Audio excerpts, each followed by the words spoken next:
একবার ভাবুন তো, আমাদের মনের ভেতরে ঠিক কতটা ক্ষমতা থাকতে পারে?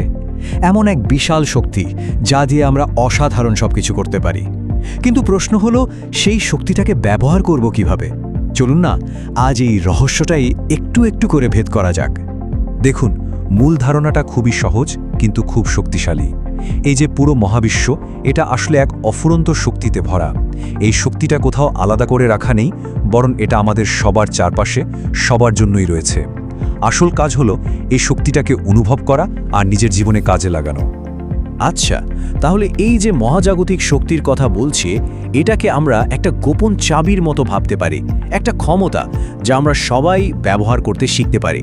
চলুন এটার গভীরে যাওয়া যায়। আর সবচেয়ে মজার ব্যাপার কি জানেন?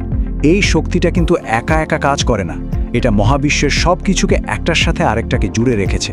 আর এই বিশাল শক্তিকে চালানোর জন্য আমাদের হাতে যে যন্ত্রটা আছে, সেটা হলো আমাদের মন। হ্যাঁ, আমাদের মনই হলো সেই চাবিকাঠি যা দিয়ে এই অসীম শক্তির দরজাটা খোলা যায়। এখন পুরো ব্যাপারটা সহজে বোঝার জন্য একটা দারুণ তুলনা ব্যবহার করা হয়। আমাদের সচেতন মন, মানে যে মনটা দিয়ে আমরা সবসময় চিন্তা করি, সেটাকে একজন মালির সাথে তুলনা করা হয়। ভাবুন তো, একজন মালি ঠিক করে দেয় তার বাগানে কোন ফুল ফুটবে, কোন ফল ধরবে। আমাদের সচেতন মনও ঠিক সেভাবেই সিদ্ধান্ত নেয় কোন চিন্তাগুলোকে আমরা গুরুত্ব দেব।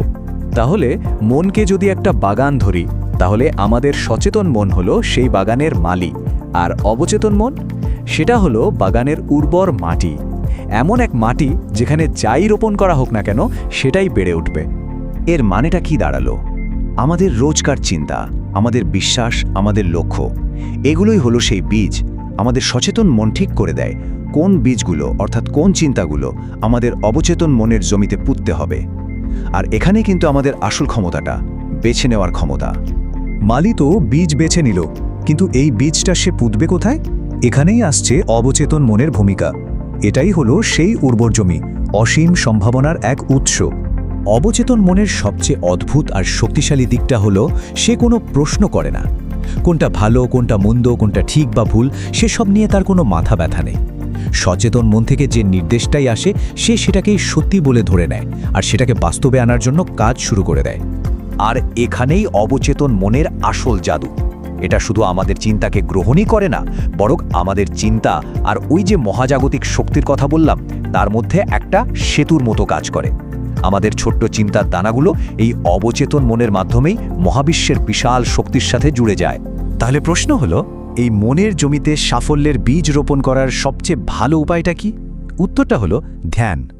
মেডিটেশন বা ধ্যানই হলো সেই কৌশল যা দিয়ে আমরা আমাদের সচেতন মনের হাজারো চিন্তাকে শান্ত করে সরাসরি অবচেতন মনের কাছে আমাদের ইচ্ছাটা পৌঁছে দিতে পারি। সাফল্যের বীজ লাগানোর পদ্ধতিটা কিন্তু বেশ সহজ। প্রথম কাজটা হলো খুব পরিষ্কারভাবে একটা লক্ষ্য ঠিক করা। এরপর ধ্যানের মাধ্যমে মনটাকে একদম শান্ত করে ফেলা। আর সবশেষে কল্পনা করতে হবে।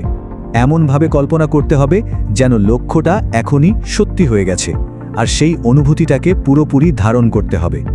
এই পয়েন্টটা কিন্তু খুবই জরুরি। আমাদের অবচেতন মন যুক্তির ভাষা বোঝে না, সে বোঝে ছবির ভাষা, অনুভূতির ভাষা। তাই কোনো একটা লক্ষ্যকে আমরা যত পরিষ্কারভাবে কল্পনা করতে পারবো, অবচেতন মন তত সহজে আর তত ভালোভাবে সেই নির্দেশটা গ্রহণ করবে। বেশ, তো এই পুরো প্রক্রিয়ার ফল কি হতে পারে?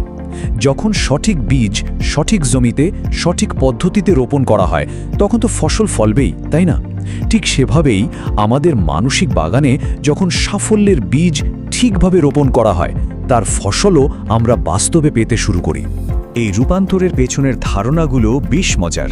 যেমন আমাদের মনকে একটা রেডিও ট্রান্সমিটারের মতো ভাবা হয়, যা নির্দিষ্ট ফ্রিকোয়েন্সিতে আমাদের চিন্তাগুলোকে মহাবিশ্বে ছড়িয়ে দেয়। বলা হয় এই শক্তি আমাদের শরীরের 7টা প্রধান কেন্দ্র বা চক্রের মধ্যে দিয়ে প্রবাহিত হয়। তবে সবচেয়ে বড় কথা হলো ধারাবাহিকতা। একদিন করেই কিন্তু হবে না। নিয়মিতভাবে একই চিন্তার বীজ পুঁততে থাকলে সেটাই একদিন বাস্তব সাফল্য হয়ে দেখা দেবে। শেষ পর্যন্ত এই পুরো চর্চাটার একটাই লক্ষ্য, আমাদের মানসিক শক্তিকে এতটা বাড়িয়ে তোলা যাতে তার প্রভাব আমাদের বাস্তব জীবনেও দেখা যায়।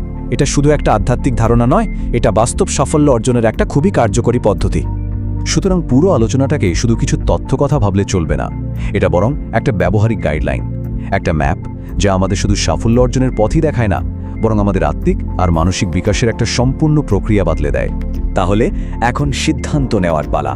এই যে মনের বাগান, এই যে অফুরন্ত সম্ভাবনা, একে কিভাবে কাজে লাগানো হবে? আজকের আলোচনার শেষে একটাই প্রশ্ন: সাফল্যের কোন বীজটি আজ নিজের মানসিক জমিতে রোপণ করা যায়?